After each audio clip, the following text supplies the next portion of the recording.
How do you ask a homeowner if they need a housekeeper? That's a great question, and we're going to talk about that today. Hi there, I'm Angela Brown, and this is Ask a House Cleaner. This is a show where you get to ask a house cleaning question, and I get to help you find an answer. Now, today's show is brought to us by housecleaning360.com, and it's no surprise that this is a hub where house cleaners and homeowners connect. So it's not just house cleaners either. It's actually professional organizers and landscapers and people who service the home.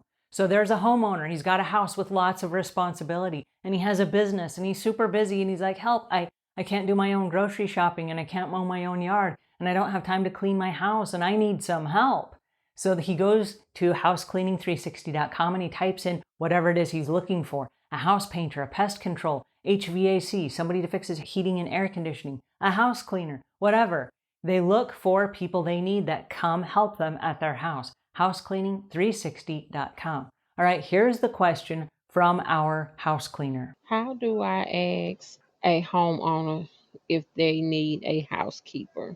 All right, this is a trick question because if you ask anyone, do you need a house cleaner? The answer will always be, ta-da, no, I don't. Because they're not in the market to buy a housekeeper or house cleaner. When they are in the market, then they will be asking. And so there's a really fine line of how do you get in front of the person who's buying? The answer is you don't.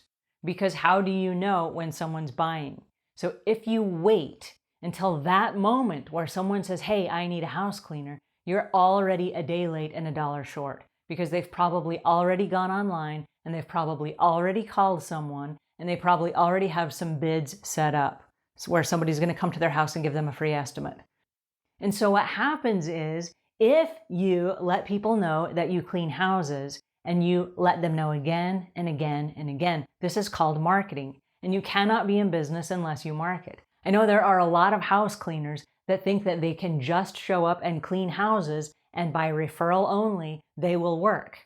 Okay, if you are amazing at what you do, that is true.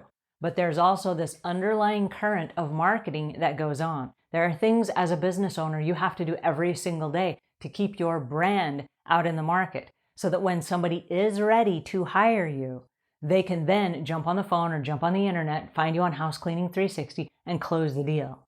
But they're not going to hire you until they need you, okay? It's like needing a new pair of shoes. You're not going to run to the store and buy a new pair of shoes because someone said, hey, there's a shoe sale going on. If you don't need shoes, it doesn't apply to you. And the same goes with house cleaning.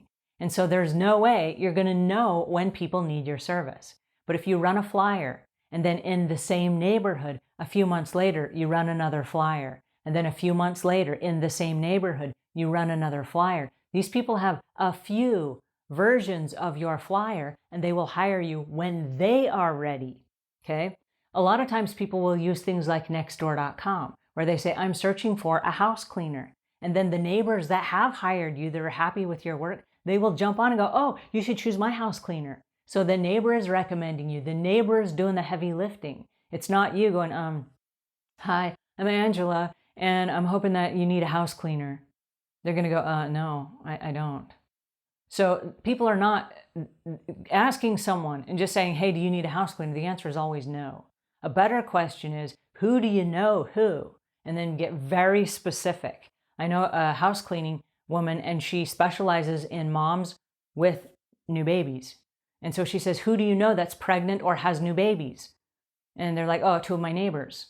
Do they ever need an extra hand? I know sometimes moms get real harried with the new baby and there's no time to sleep. And they're just burned out and they just need an extra set of hands. Oh yeah, I was talking to my neighbor the other day and, hey, would you give her my card? If she needs my help, I'm available, but I only have one opening. And then you let your neighbor know. You're not going to the lady knocking on her door going, hey, are you harried? Are you burned out? Are you like underslept and you need some help? That might be the case, but if she's not looking, she's not going to be receptive to you. You're a salesman. But if her friend comes to her and goes, oh my goodness, you're not going to believe who I just talked to. I just talked to this house cleaning lady that I met in our neighborhood waiting at the school bus for the kids.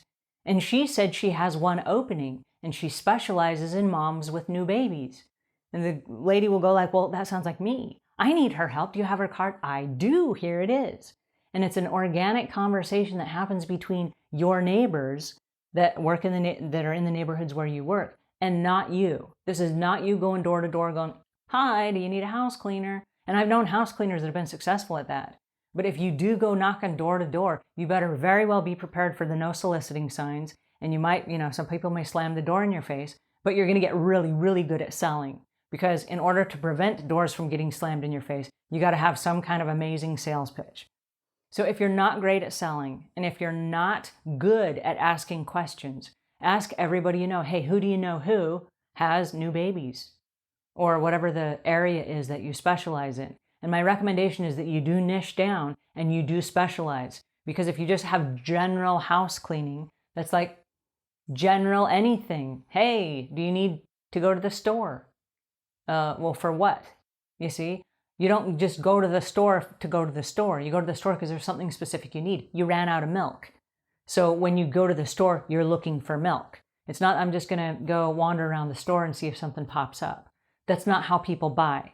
And so if you just, hey, I'm a general house cleaner, that's not how people buy. So you want to make sure that you're very specific about what it is you offer and then do it on a regular basis. Marketing is part of your business. It's a huge part of your business, and it doesn't have to cost a lot of money. There are a lot of things you can do that build your brand, that keep you visible in the public eye, that it's just again and again and again and again, so that when people are ready to hire a house cleaner or a housekeeper, who is the first person that comes to their mind? And if the answer is you, you're hired. So my suggestion to you is be the first person that comes to their mind. And that is how you ask someone if they need a housekeeper. All right, that's my 2 cents for today. And until we meet again, leave the world a cleaner place than when you found it.